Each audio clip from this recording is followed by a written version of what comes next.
आज हम बात कर रहे हैं राजस्थान विश्वविद्यालय के बीएससी पार्ट 3 मैथमेटिक्स का पेपर कॉम्प्लेक्स एनालिसिस। आज का अपना टॉपिक है एनालिटिक फंक्शन। कॉम्प्लेक्स फंक्शन या एनालिटिक फंक्शंस के बारे में हम पढ़ें उससे पहले हमें कुछ चर्चा करनी होगी कॉम्प्लेक्स वेरिएबल्स या कॉम्प्लेक्स फंक्शंस के बारे में। हम कॉम्प्लेक्स नंबर को जानते हैं, लिखते हैं x प्लस आई वाई के रूप में, जहाँ x और y रियल नंबर्स होते हैं। तो अगर हमारा कोई रीजन है, मान लीजिए जिसे हमने d द्वारा दर्शाया है, तो for every value of z we get one और मोर डेफिनेट या exact values of w, then w is said to be a complex function of z। z क्या है? कॉम्प्लेक्स नंबर है और हम w की बात कर रहे हैं तो ये कॉम्प्लेक्स वेरिएबल हो गया। क्यों? क्योंकि हमने कहा w जो है वो एक कॉम्प्लेक्स फंक्शन है of z and is represented as w is equal to f z, जहाँ z जो है वो x प्लस आई वाई के रूप में है।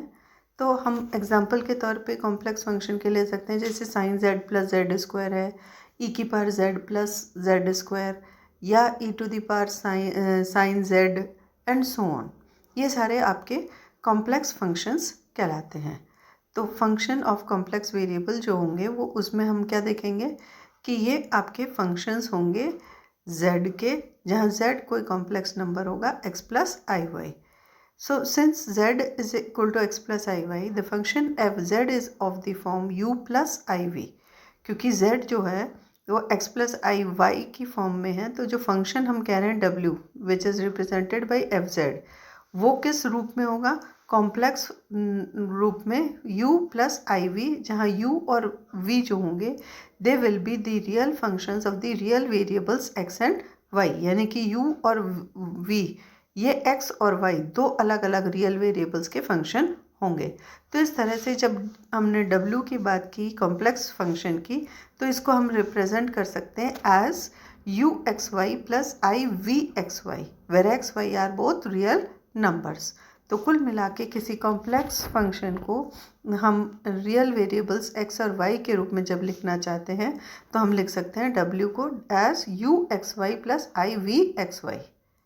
अब हम बात करें single valued and multi valued function की। एक मानी और बहुमानी फलन किसे कहते हैं? तो जैसा कि नाम से ही क्लियर है, if for every value of z there exist only one value of w, तो w will be said to be a single valued function, यानी कि z के प्रत्येक मान के लिए यदि w जो है फंक्शन है z का, वो एक ही वैल्यू को अटेन करता है तो हम उसको कहेंगे सिंगल वैल्यूड या एक मानी फलन और यूनिफॉर्म फंक्शन। जबकि w को हम मल्टी वैल्यूड या बहुमानी फलन कब कहेंगे?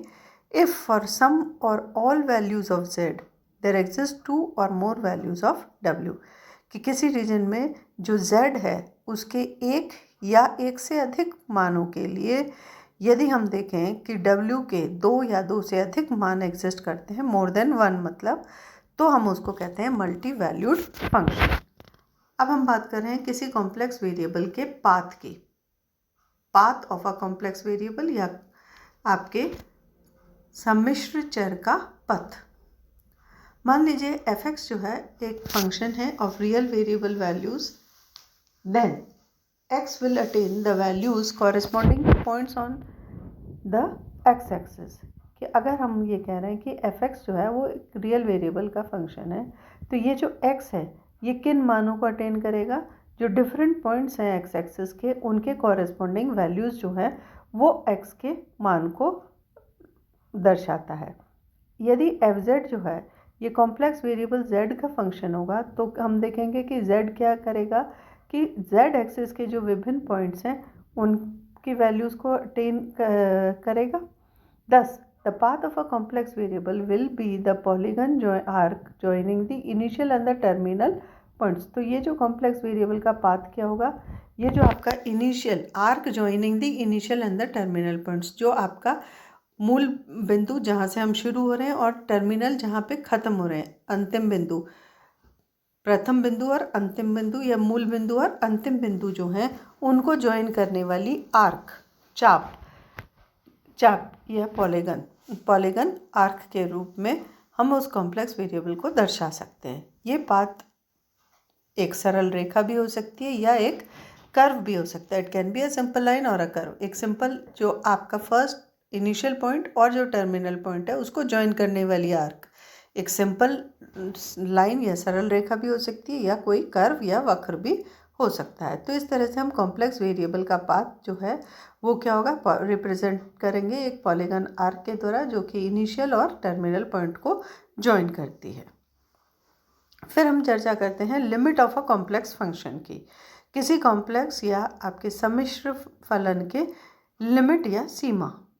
लिमिट जैसा कि हम डिफरेंशियल कैलकुलस को पढ़ते समय पहले पढ़ चुके हैं, उसी तरह से वहाँ हमने बात की थी रियल वैल्यू फंक्शंस की, रियल फंक्शंस की लिमिट की। अब हम चर्चा करना चाह रहे हैं लिमिट ऑफ कॉम्प्लेक्स फंक्शंस की, कॉम्प्लेक्स फंक्शन की लिमिट। तो मान लीजिए कि हम जो कह रहे हैं कि limit of a function F z, जहाँ जेड क्या है, कॉम्प्लेक्स, तो ये कॉम्प्लेक्स फंक्शन हो गया। तो limit of the complex function fz defined in the deleted neighborhood of a point z0 is said to be L when z approaches z0 if for arbitrarily small value epsilon greater than 0 there exists delta greater than 0 such that modulus of z minus z0 lies between 0 and delta implies modulus fz minus L is less than epsilon. क्या मतलब हुआ कि जब हम बात कर रहे हैं limit of the function F Z की लिमिट की सीमा की, defined in the deleted neighbourhood of a point z0। F Z जो है एक फंक्शन है, कॉम्प्लेक्स फंक्शन, जो कि आपके z0 के नेबरहुड में, डिलीटेड नेबरहुड में डिफाइन किया हुआ है। तो इस फंक्शन की लिमिट L कहलाती है कब, जब z जो है वो z0 की ओर टेंड कर रहा है for arbitrarily small values epsilon greater than 0।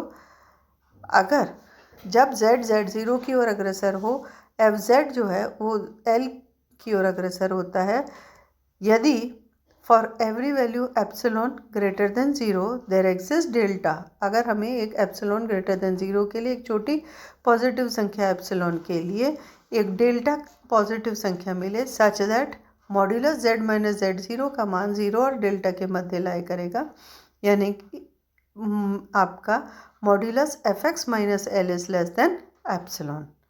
Symbolically limit can be written as limit z tending to z0 fz is equal to l। इस तरह से हम जैसे लिखते आए वैसे ही इसमें कॉम्प्लेक्स हो जाएगा फंक्शन, बस इतना ही अंतर है। हम देख सकते हैं कि यहाँ पर एक इम्पॉर्टेंट रिमार्क के रूप में कि it is not necessary that the function is defined at 0 for existence of the limit at the point z0। यदि हम बात करें एफ जेड की लिमिट की, तो ये आवश्यक नहीं है कि किसी पर्टिकुलर पॉइंट z0 पर, जहाँ पर कि लिमिट एग्जिस्ट करती है फंक्शन एफ जेड की, वहाँ पर वो फंक्शन डिफाइंड हो ही। अगर आपका फंक्शन वेल डिफाइंड नहीं भी है किसी बिंदु पर, तो भी फंक्शन की लिमिट उस बिंदु पर निकाली जा सकती है। अब लिमिट से संबंधित हमारे जो थ्योरम्स हैं उनको देख लें। तो अगर मान लीजिए कि ये कह रहा है limit z tending to z0 f z a के बराबर है और limit z tending to z0 g z b के बराबर है, then limit z tending to z0 f z plus minus g z is equal to limit z tending to z0 f z plus minus g z किसके बराबर होगा, limit z tending to z0 f z plus minus limit z tending to z0 g Z, यानी कि a plus minus b। तो limit of f plus minus g दो अलग अलग functions हों तो वो किसके बराबर होगी, sum linear combination of function, limit of linear combination of two और more functions is equal to linear combination of limits of the function. जैसा कि हम रियल वैल्यू फंक्शंस के लिए बात करते हैं, यहाँ पर भी ये लागू होती है और ये प्रॉपर्टी एक्सटेंड हो सकती है दो से अधिक फंक्शंस के संख्या होने पर भी। यानी कि लिमिट अगर हम बात करें z tending to z0 f1z plus minus f2z plus minus f3z and so on plus minus fnz तक, तो ये क्या हो जाएगा, limit z tending to z0 f(z) plus minus limit z tending to z0 f(2z) and so on. Limit sum of linear combination of the limits of the individual functions. इसी तरह से second property जो है limit z tending to z0 of f(z) into g(z), यानी कि product of two functions हैं अगर आपके पास में, उनकी लिमिट किसके बराबर होगी? Product of the limits of the function. This will be equal to limit z tending to z0 f(z) into limit z tending to z0 g(z), यानी a इंटू b. इसी तरह से limit z tending to z0 f(z) over g(z) जो होगा वो हो जाएगा limit z tending to z0 over f(z) over limit z tending to z0 g(z) या a अपॉन b, प्रोवाइडेड जो limit z tending to z0 gz है, gz की limit जो है वो ज़ीरो नहीं हो, क्योंकि अगर ज़ीरो होगी तो ये आपकी लिमिट अनडिफाइंड हो जाएगी, indeterminate. So for limit f(z) over gz to exist, limit gz should not be equal to zero. इसी तरह से limit z tending to z0 f(z) conjugate is equal to a bar, यानी कि z का conjugate हम जानते हैं उसकी लिमिट. तो अगर आपका फंक्शन जैसे z दिया हुआ है x प्लस आई वाई, तो एफ जेड बार क्या हो जाएगा? x माइनस आई वाई. तो लिमिट अगर एफ जेड की a है तो लिमिट एफ जेड बार की a बार हो जाएगी. फिर हम चर्चा करेंगे कंटिन्यूटी या सांत्यता की. कंटिन्यूटी या सांत्यता से क्या तात्पर्य है?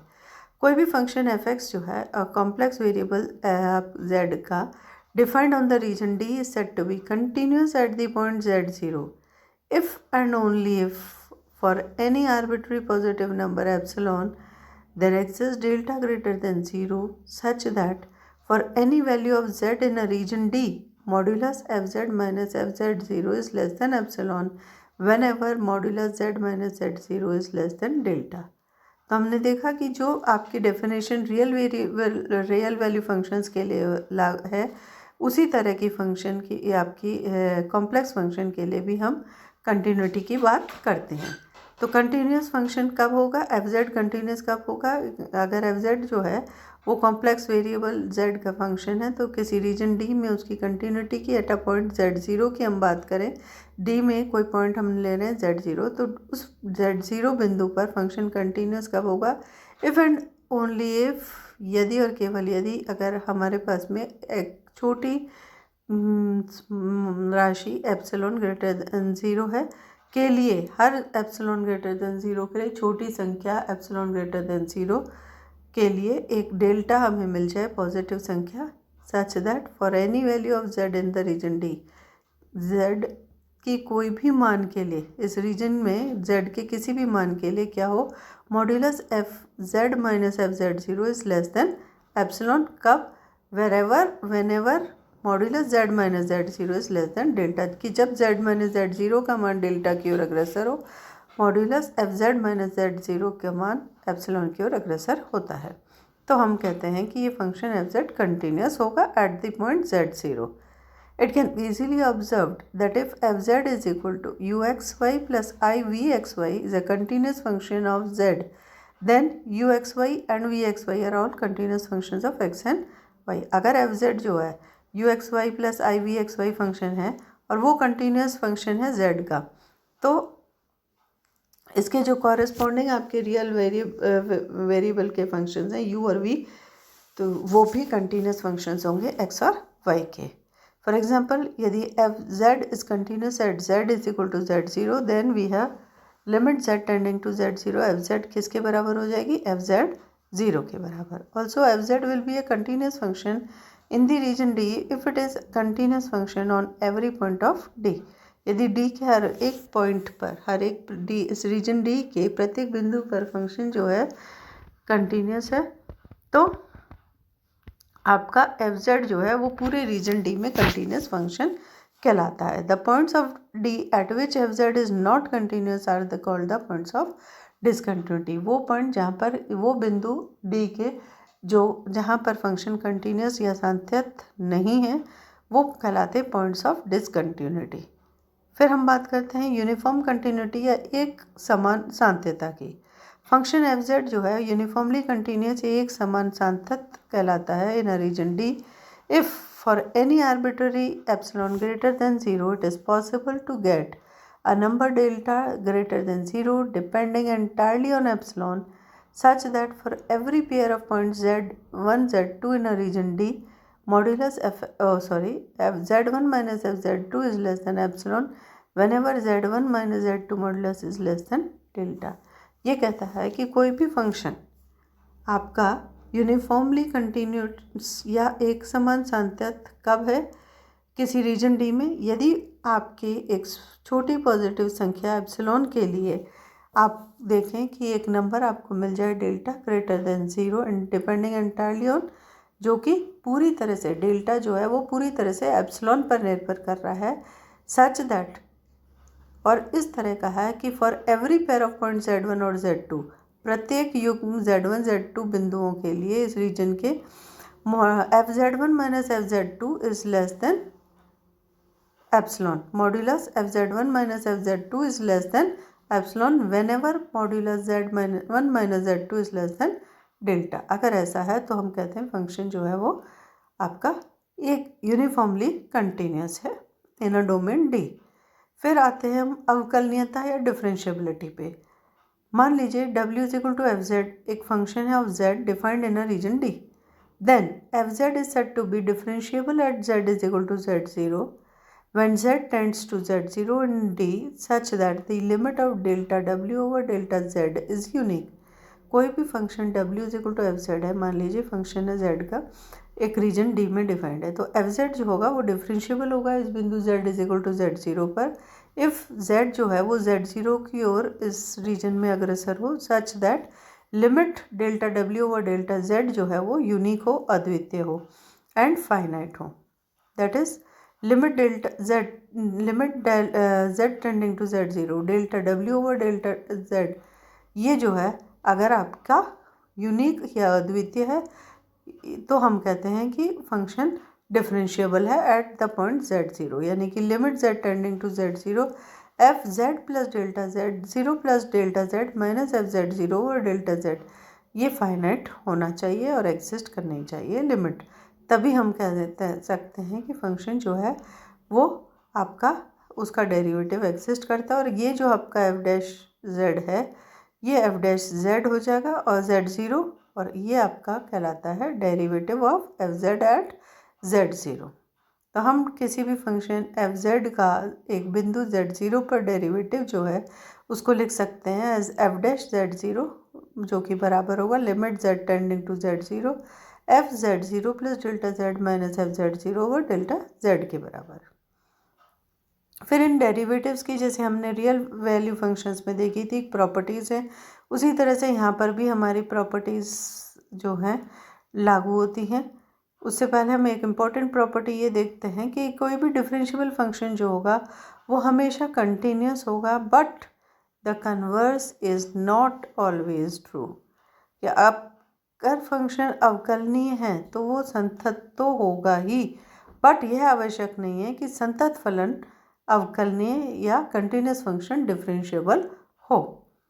बाकी प्रॉपर्टीज़ जैसे हम देखें एल्जेब्रिक प्रॉपर्टीज़ को हम देखें तो अगर एफ जेड और जी जेड कोई दो डिफरेंशिएबल फंक्शंस हों तो हम जानते हैं D by D Z K F Z will be equal to K D by D Z F Z. अगर के कांस्टेंट है तो के आपका कांस्टेंट है तो बाहर आ जाता है डेरिवेटिव के और वो सेम रहता है। फिर derivative of linear combination of two और मोर फंक्शंस जो हो जाएगा it will be the linear combination of derivatives of the function. फिर आते हैं हम इसकी प्रोडक्ट की बात करें कि दो फंक्शंस का प्रोडक्ट जो है उसका डेरिवेटिव क्या है, तो D by D Z F Z into G Z will be F Z D by D Z of G Z plus G Z D by D Z of F Z. जैसा कि हमने अपने real value functions के derivative की बात की थी, बिल्कुल इसी तरह की प्रॉपर्टीज़ इन कॉम्प्लेक्स फंक्शंस के लिए भी लागू होती है। फिर क्वोशंट ऑफ टू फंक्शंस है, टू कॉम्प्लेक्स फंक्शंस है, D by D Z of F Z over G Z, तो वो उसी तरह से आप डिफाइन कर सकते हैं G Z F dash Z minus F Z G dash Z over G Z का whole square provided G Z is not equal to 0। फिर ये एक इम्पॉर्टेंट प्रॉपर्टी है कि यदि एफ जेड जो है कैपिटल एफ जी जेड के बराबर है, यानी कि it is a function of Z, then इसका जो डेरिवेटिव है D by D Z F Z किसके बराबर होगा, F dash G Z into G dash Z. जैसा हम रियल फंक्शंस के डेरिवेटिव फंक्शन में हम जब बात करते हैं वहाँ पे भी हम इसी तरह से डेरिवेटिव निकालते हैं।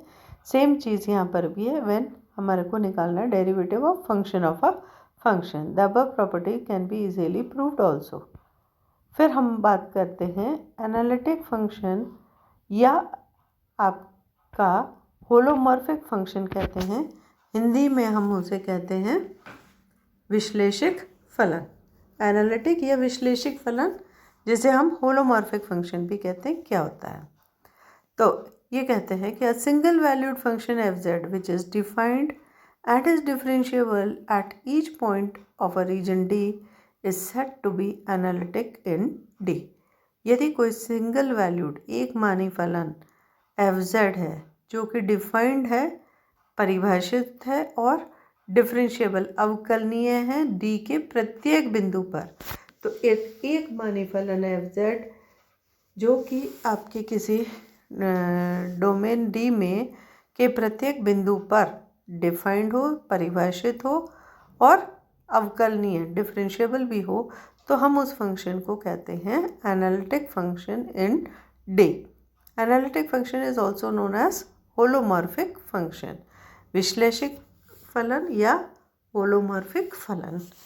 फॉर एग्जांपल जैसे हमारा फंक्शन है F Z is equal to X square Y square, ये डिफरेंशिएबल है हर पॉइंट पर of the coordinate axis, but it is not analytic at any point and the function जो है डिफरेंशिएबल तो है एक्स स्क्वायर वाई स्क्वायर आपके coordinate axis के प्रत्येक बिंदु पर वो एनालिटिक नहीं है। क्यों नहीं है? क्योंकि ये कहता है कि सिंगल वैल्यूड होना चाहिए, इसमें आपके डेरिवेटिव के दो मान निकल रहे हैं and is differentiable at each point, पूरे ही रीजन में ये डिफरेंशिएबल होना चाहिए।